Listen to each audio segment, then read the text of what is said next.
Yes, good afternoon, everyone.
Yes, I was just waiting for people to join, but I guess I don't know why very few students are there.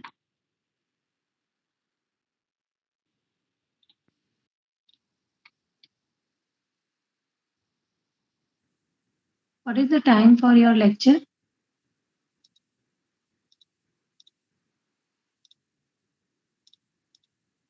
What time have you got in your timetable? 1:25, I guess. Yes. Anyways, so let's not waste so much time on this. So in the last class, we were talking about Hadoop. Today we are going to start with MapReduce. So I hope my voice is clear to everyone.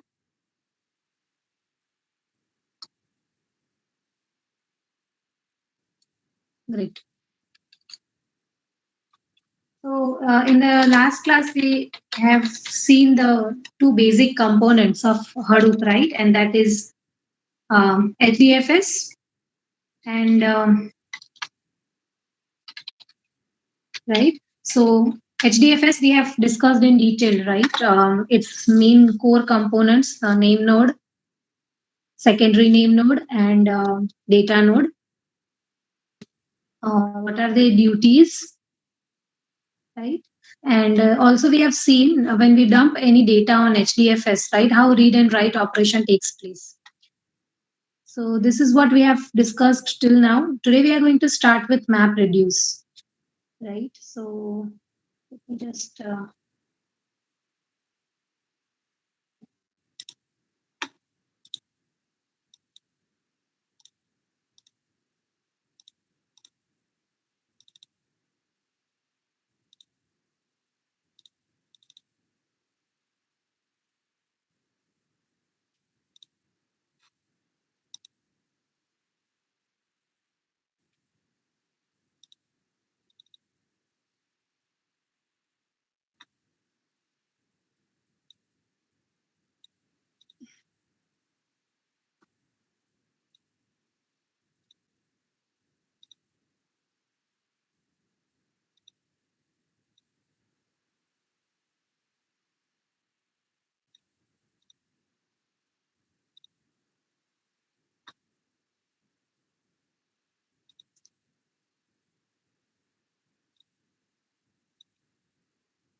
Yes. So, any basic idea about MapReduce? Anyone have worked with MapReduce?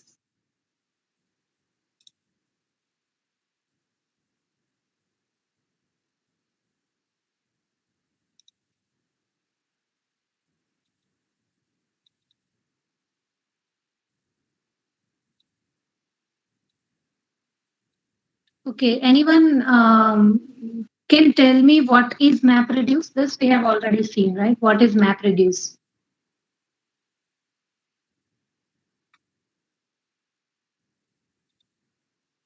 What do you know about MapReduce?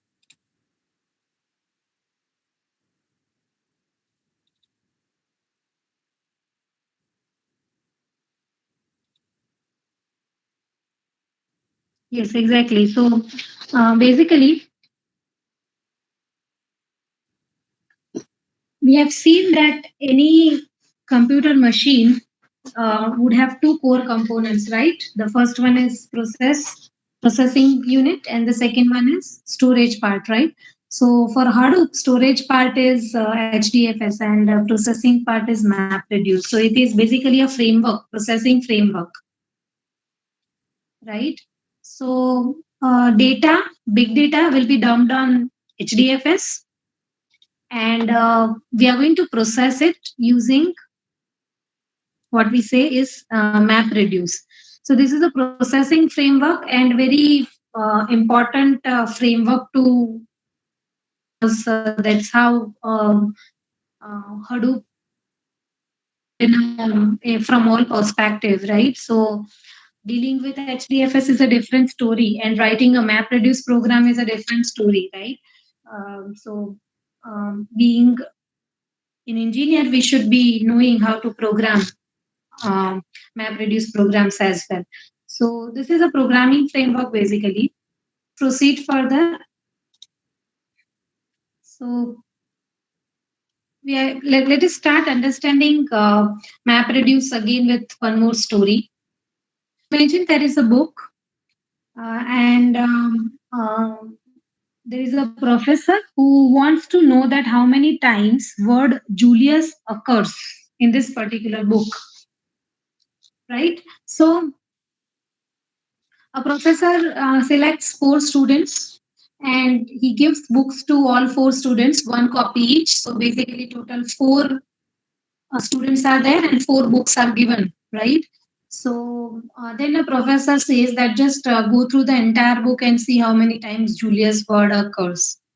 Now, all of them just sit on the table and start calculating how many times Julius word occurs.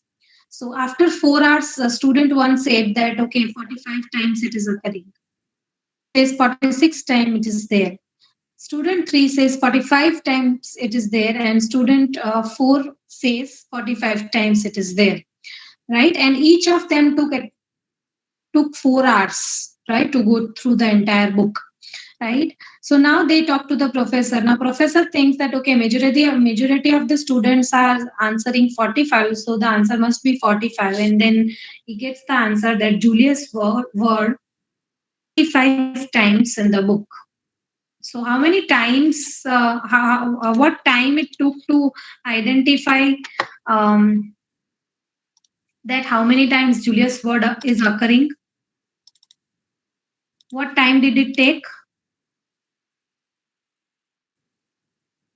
to know that how many times Julius word is occurring in this particular book?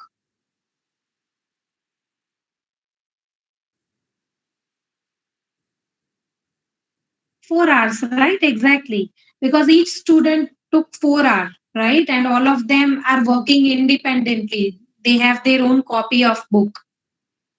So here book is nothing but data, right? And the student is a processing framework, right? So they are working independently and they took 4 hours to complete this job.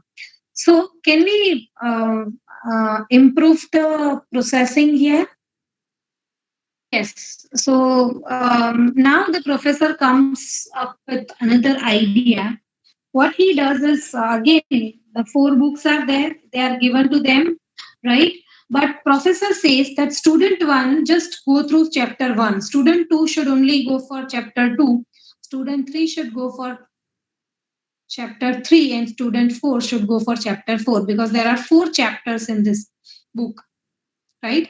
So now the chapters are divided among students, right? And the professor says that just calculate that in your allocated chapter how many times the Julius word is occurring, right?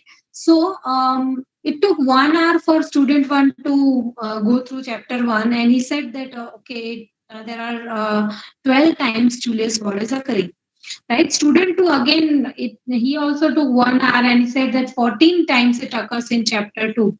In chapter 3 it occurs in for 8 times, and in chapter 4 it occurs for 11 times. Student working on different chapters, right? And they were working parallelly. So in total, they took 1 hour, right? So at the end of 1 hour, they just end up with, they just gave this answer, right? So now what the professor will do?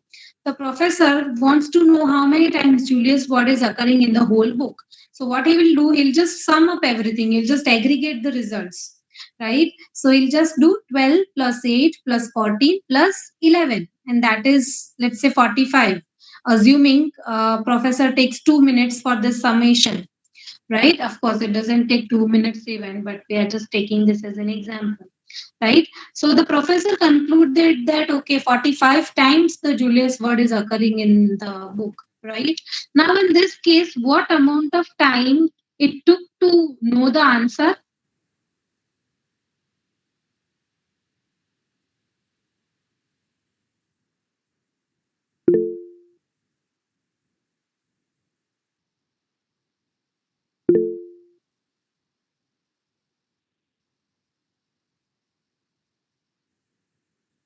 Yes, exactly. This time it took to 1 hour, 2 minutes, right? Which one is an efficient approach? The first one or second one?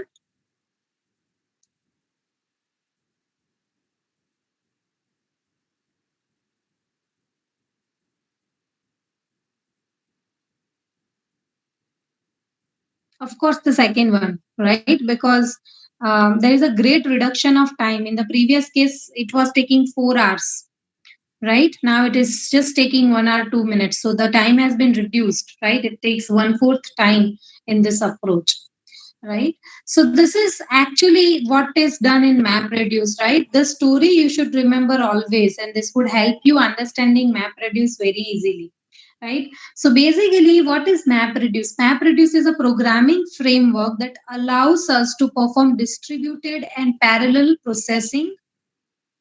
I repeat, it is a programming framework that help you do distributed and parallel processing. Why distributed? Because your data is on HDFS, and HDFS is what?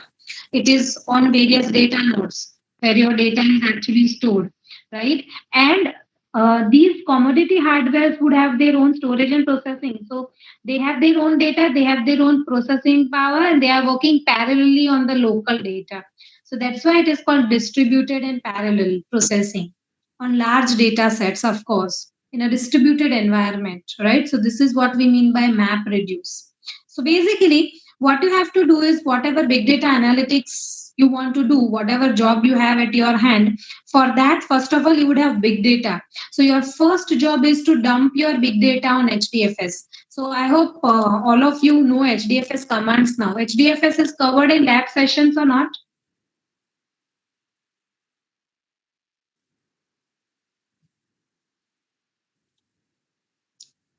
Yes.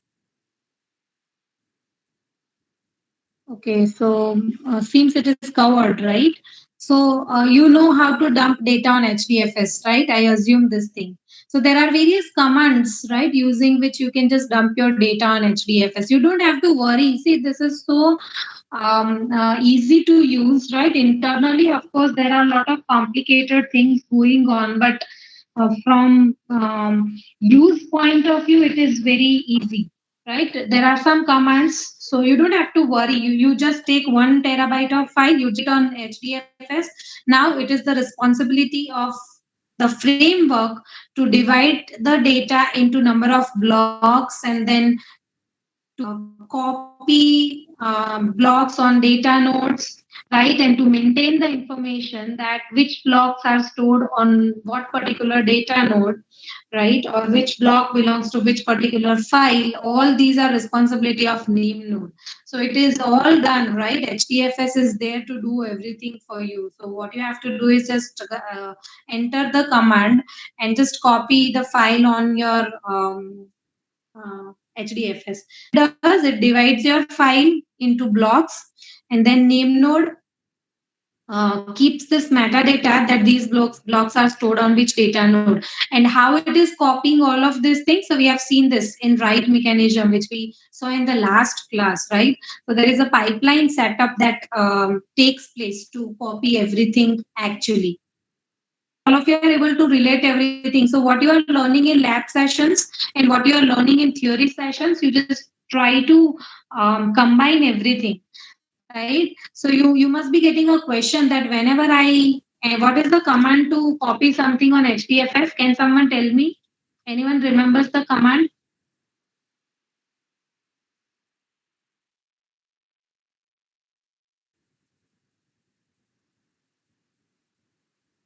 What is the command to copy something on HDFS?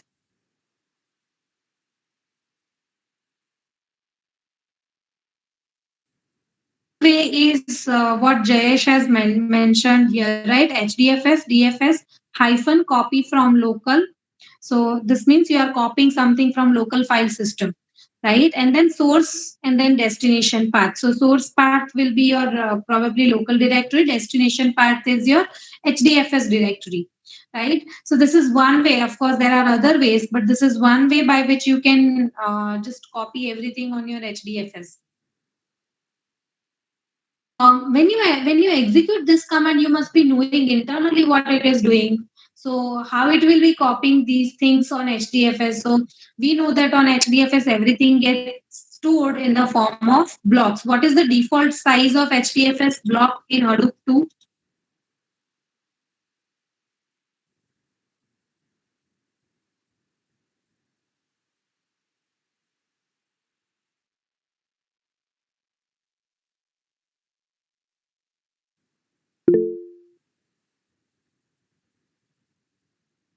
Yes, it is 128 MB in Hadoop 2, right? Previously in Hadoop 1, it was 64 MB.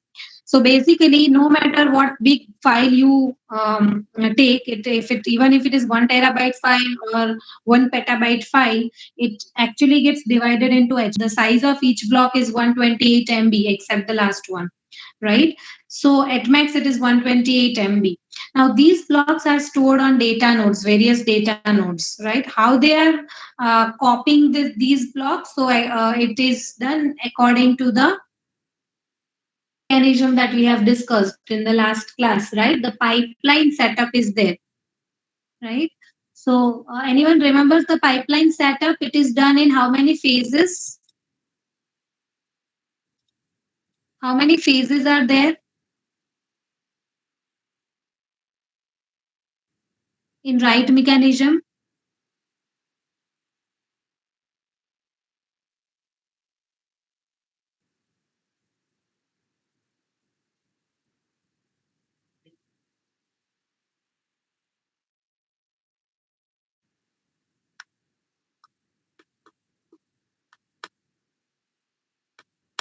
Please remember, I told you in the last class itself, right? You should have a habit of making notes.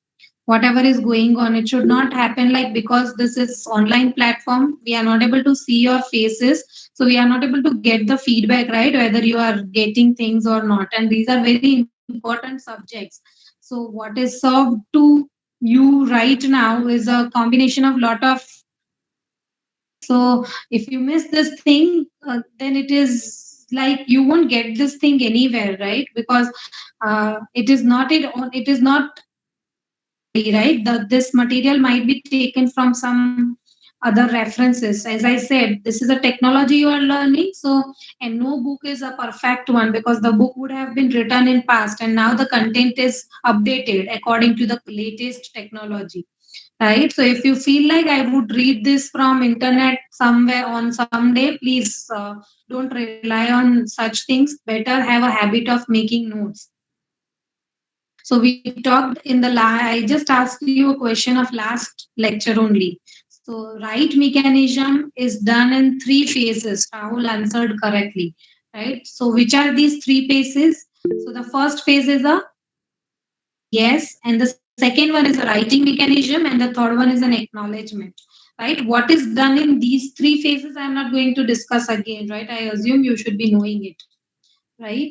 But that is how write takes place, right? So when you execute this particular command to copy something on HDFS, internally the file gets divided into HDFS blocks, and these HDFS blocks are copied onto various data nodes according to the writing mechanism that we have discussed in the last class, right? So fine, now these things have been copied, so which contains your data, right? And then when it, so this is all about storage part, so this is already covered. Now I'm just trying to explain you how MapReduce works. So whenever you dump any input on HDFS, right, it actually gets divided into blocks, and they are there on data nodes, right? Each data node only processes the data which is available at that particular data node, right? Usually we have kept the, what is the default replication factor of Hadoop?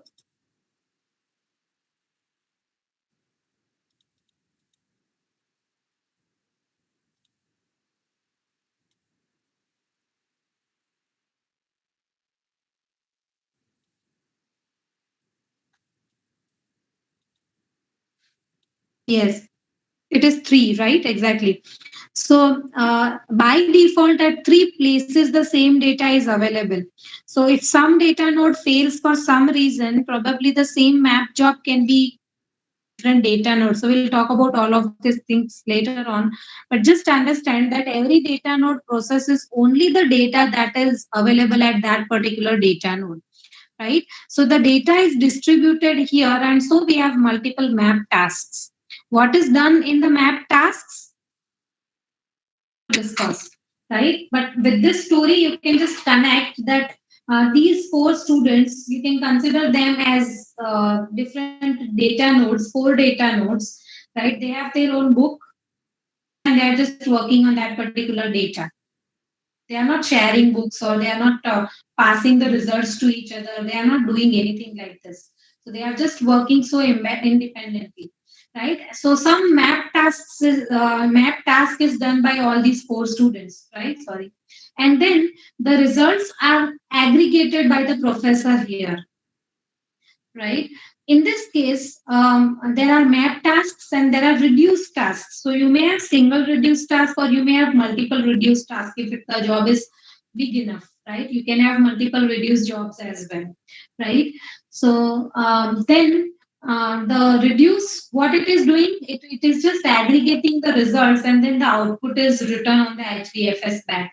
So this is how MapReduce works actually, right? This is the example of MapReduce, a very well-known example. And whenever you would Google for MapReduce, you will find this or only, right? So let us try to understand MapReduce with this example now.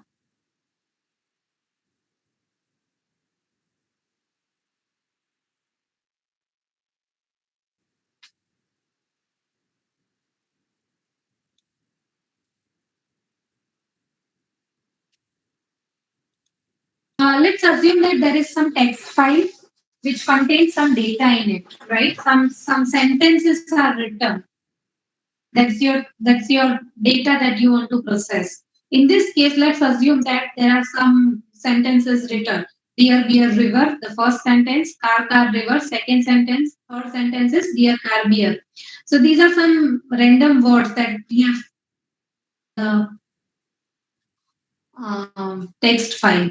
So this is your input file, right? Then We are right now talking about MapReduce. Let's assume that this is the block of a file and it contains this kind of text. So the first phase is a splitting phase.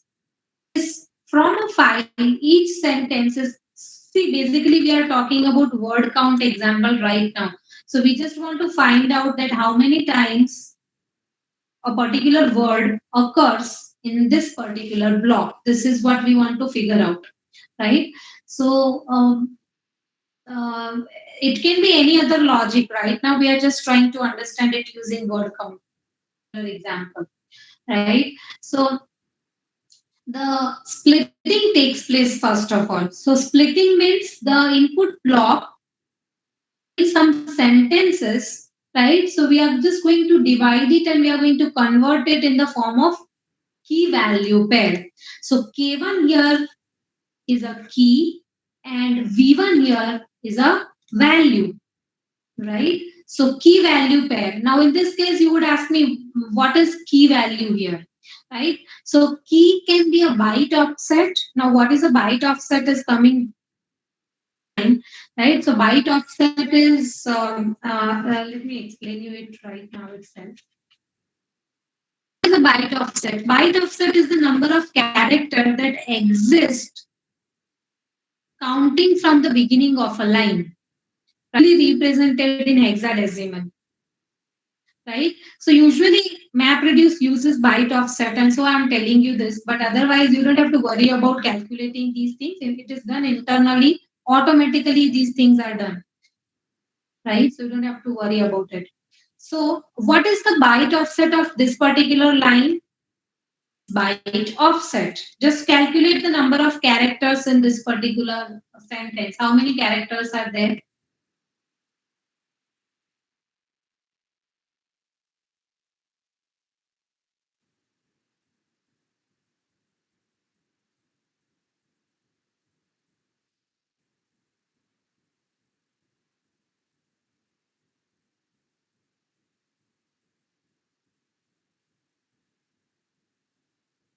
I'm asking characters, not words. How many characters are there?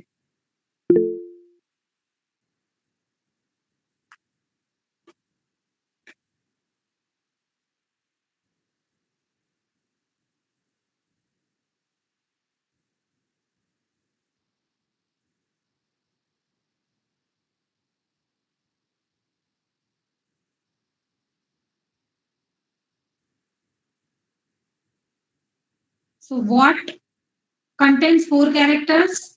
Is contains two, byte contains four, and offset contains six, and then the three spaces are there.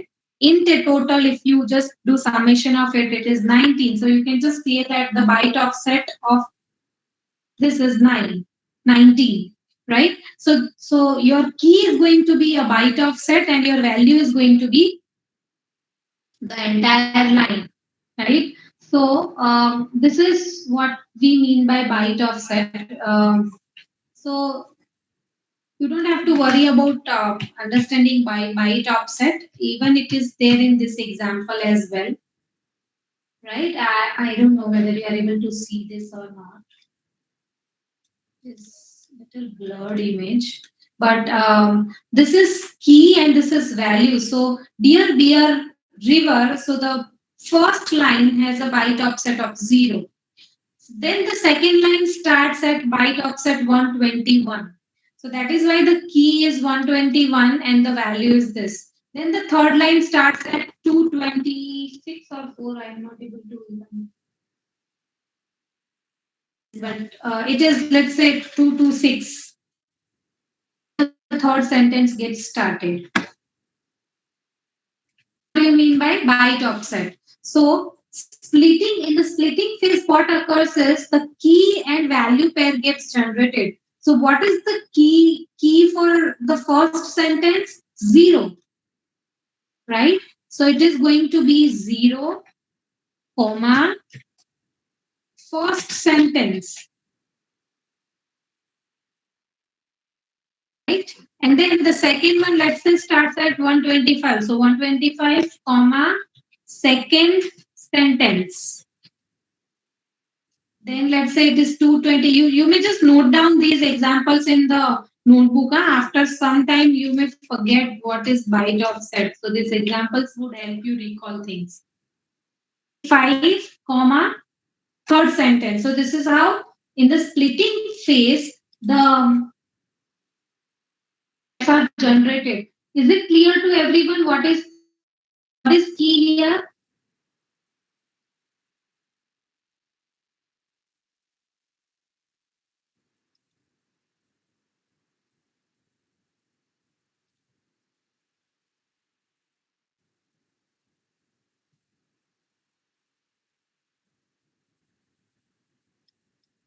Offset,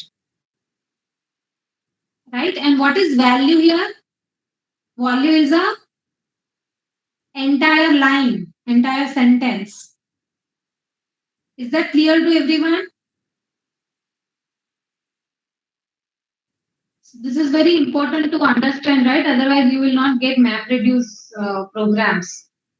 So you don't have to write logic for this. This is done internally. So many times it becomes little confusing to understand the MapReduce program because it is the framework, Hadoop framework things for you, right? So of course things are written already. You just have to utilize them. But being a programmer, we don't only utilize things, right? We will have to customize it many times as per our needs. So if we don't know how it works actually, we cannot change it, right? So it is very important that we understand the internal logic as well.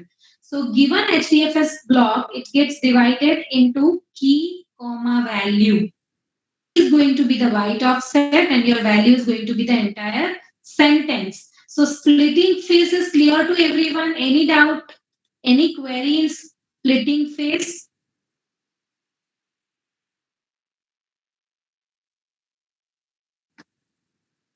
Great. So let's proceed further. Going to the map phase. Now what map phase is doing? We have already seen the story, right?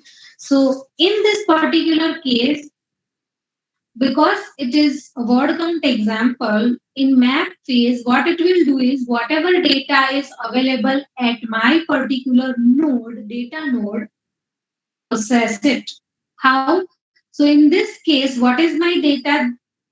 First node, my data is the first sentence, that is dear, dear river, right? And what is my goal? I want to calculate how many times each word is occurring in the file, right? So what I'll do is I'll just tokenize the sentence. So how many tokens will I get? 3, right? How many words will I get? 3. Dear, dear, and river, right? And then I would just put comma 1 there. So what does it indicate? Dear, comma 1 means one time. Deer is occurring one time. River is occurring one time. This is what we mean, right? And in map phase, even if you have something duplicated, even then we don't aggregate it over here.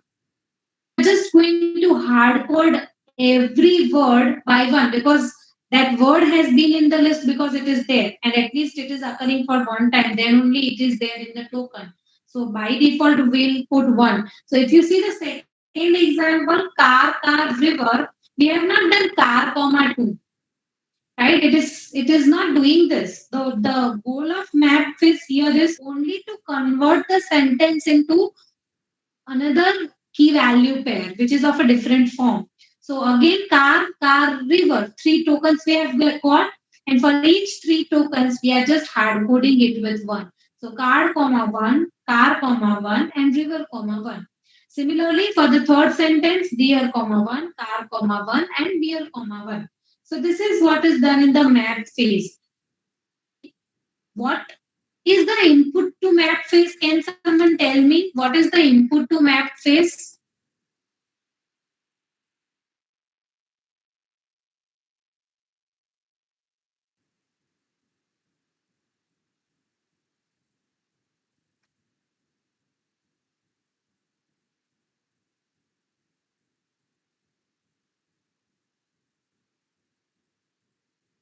Yes. So basically, map phase also takes key value pairs as an input. And what are these key value pairs?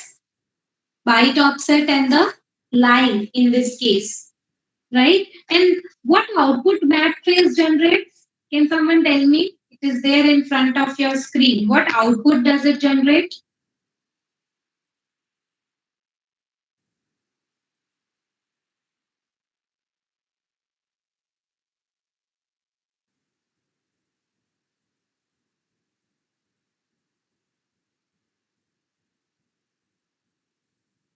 Again, new key value pairs, exactly, right? But these key value pairs are different than the input key value pairs.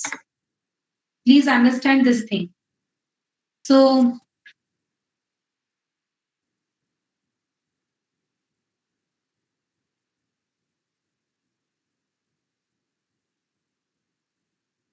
I hope map phase is clear to each one of you.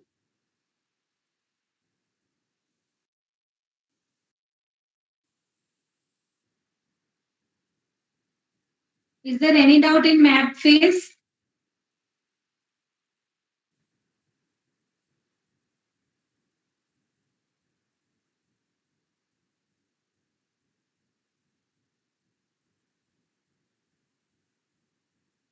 Great. So this is map phase. Now, going to the next phase, which is shuffling.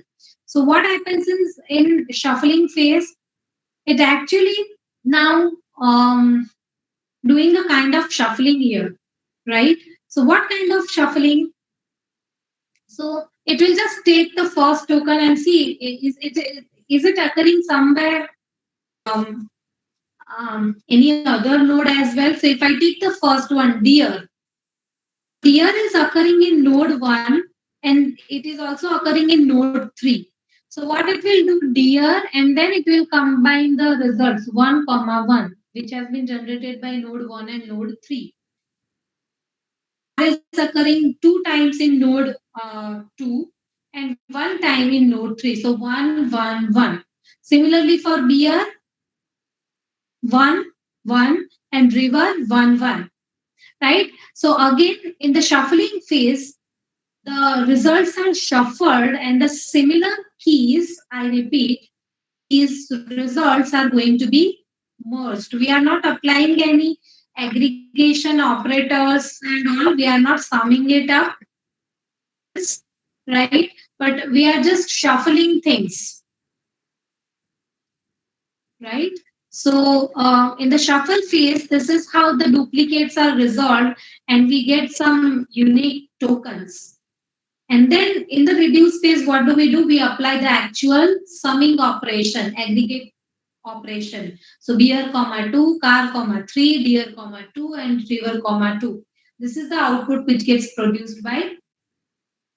And then the final result is again key value pair, right? So is that clear? The word count example is clear to each one of you? Please do let me know if you have any doubt in any of the phases.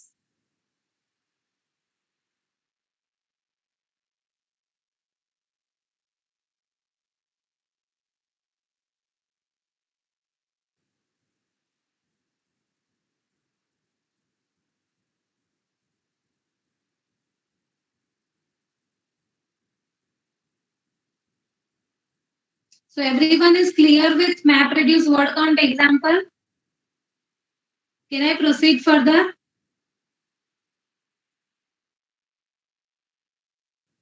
Okay. So this is a simple word count example. Now you might be getting a question because being a newbie in this big data world, right?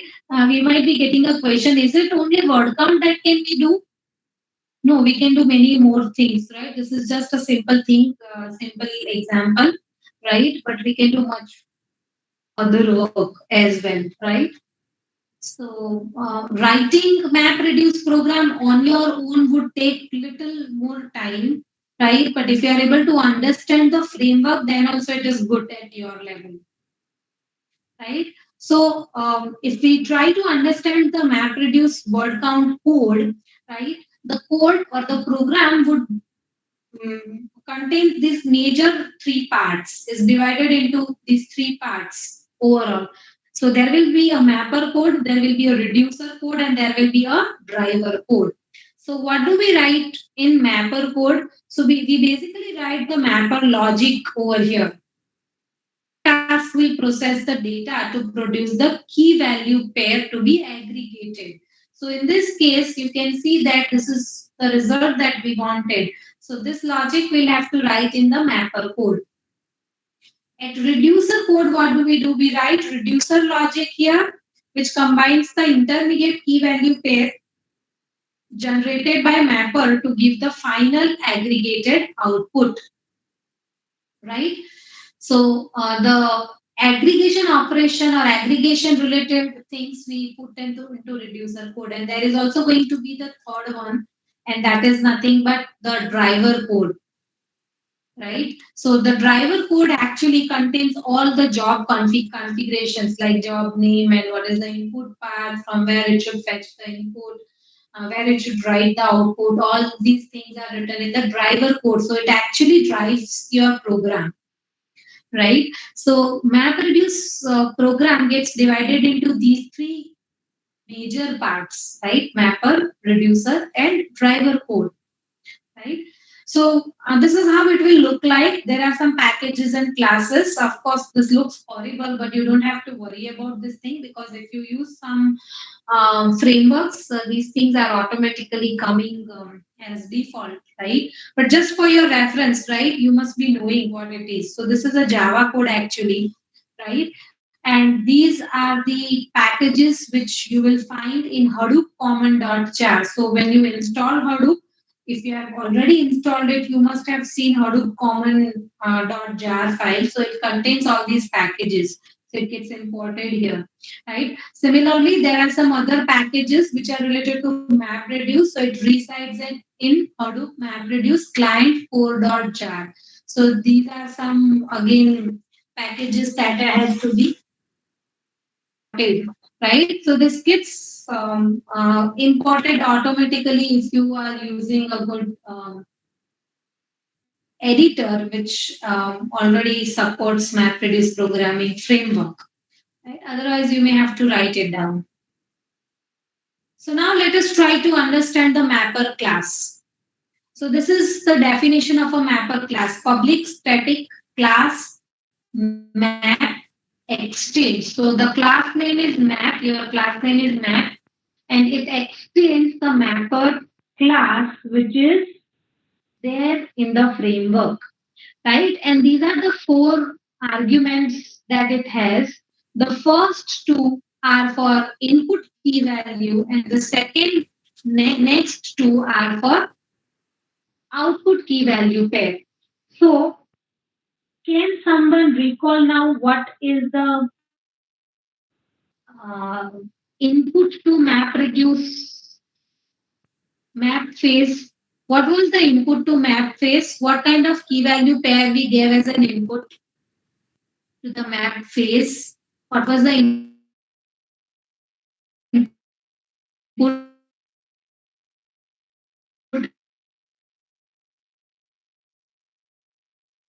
in the example?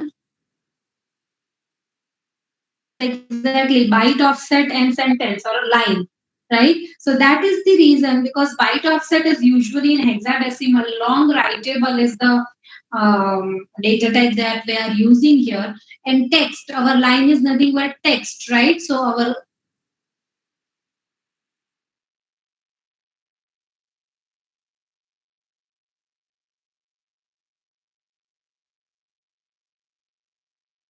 in line, right? Can someone again tell me what was the output of a map phase in our example?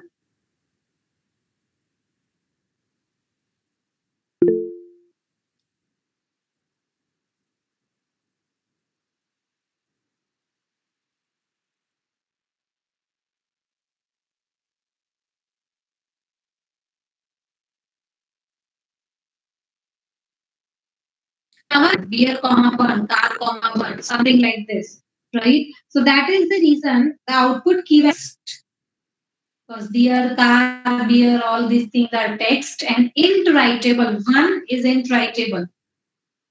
Right? So These are the data types which you may explore. It is very much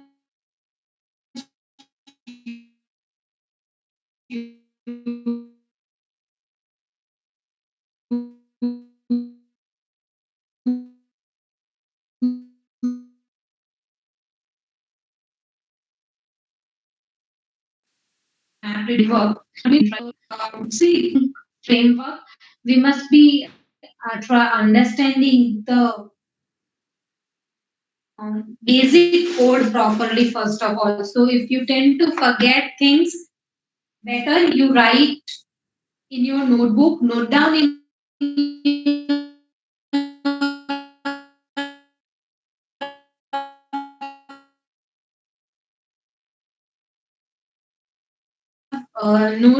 notebook arguments, input key arguments. Did just now, right?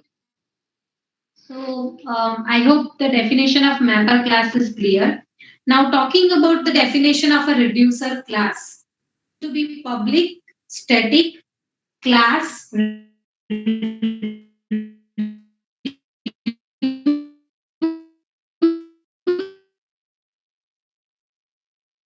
this is the name of the reducer class. You can give any name. The default class of, and again the first two are input key value pairs and the next two are output key value pairs. Now can someone tell me what was the input to this key value pair? Input key value pairs for reduce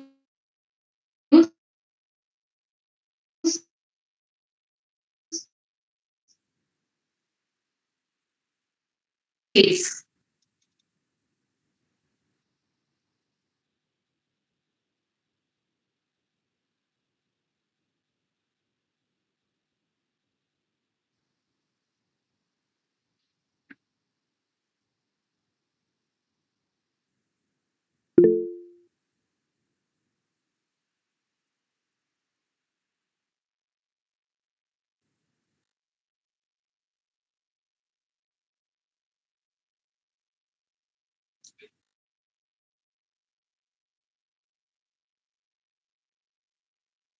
So as an input, sir, the first data type is text because that is going to be your token, like word here, right? And then int writable. So this is your input key value pair. And what is the output that gets generated from reduce phase?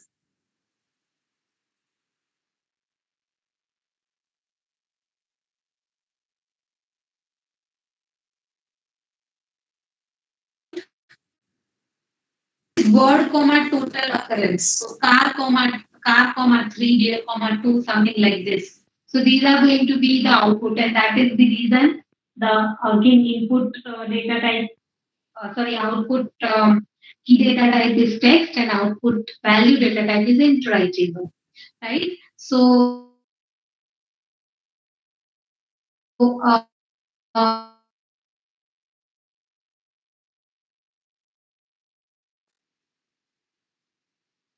example. Now byte offset, we have already discussed what it is. Fine. So this is going to be your mapper code, right? So assume this is your input text file. So as I said, we just saw this, right? And values are there. So public static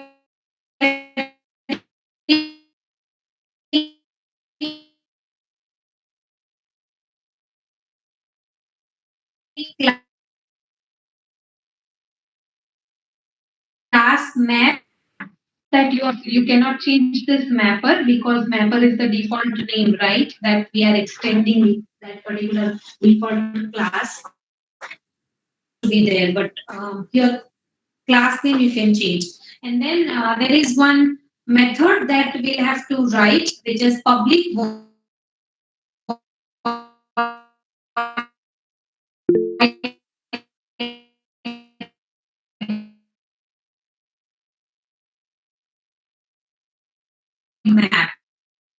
Now, and text value, right? So this is the function that is written. Now let's see what it is doing.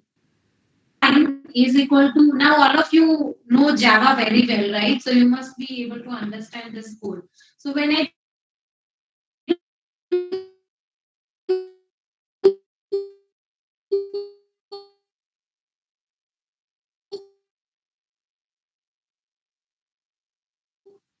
string is equal to Reiki.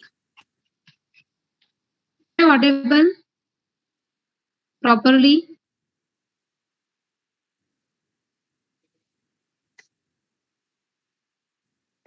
Hello?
Hello, am I audible now?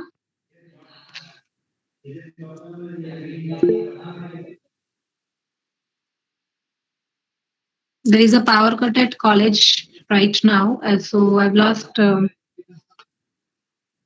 computer and just joined from mobile. So, anyways, let me just continue. So, can someone tell me what is the value here?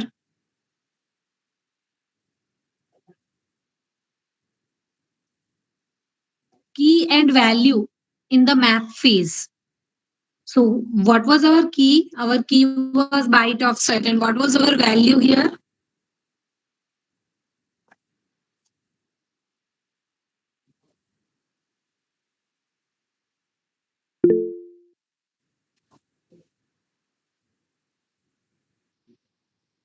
Line, exactly. Right? When you tokenize this line, what you will get? When you tokenize this line, what will you get?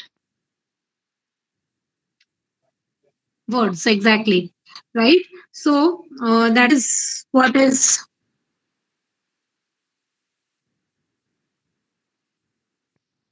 done here. Let me try to share my screen from mobile if I can.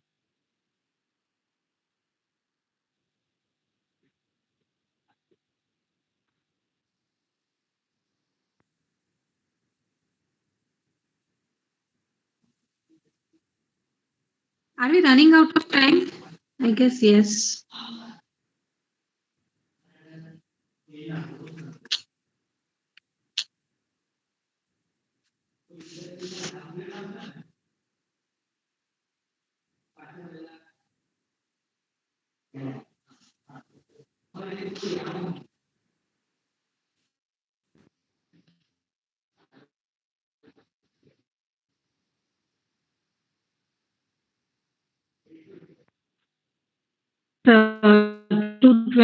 is the ending time, right? So let me not. So, anyways, as of now, what I want you to be clear with is what is the input to the map phase, what is the output of the map phase, what is the input of the reduced phase, and what is the output of the reduced phase. This is what has to be very much clear, right? Now we are going to understand map reduce program again in detail in the next class, right? So that's where we are ending today. Have a nice day.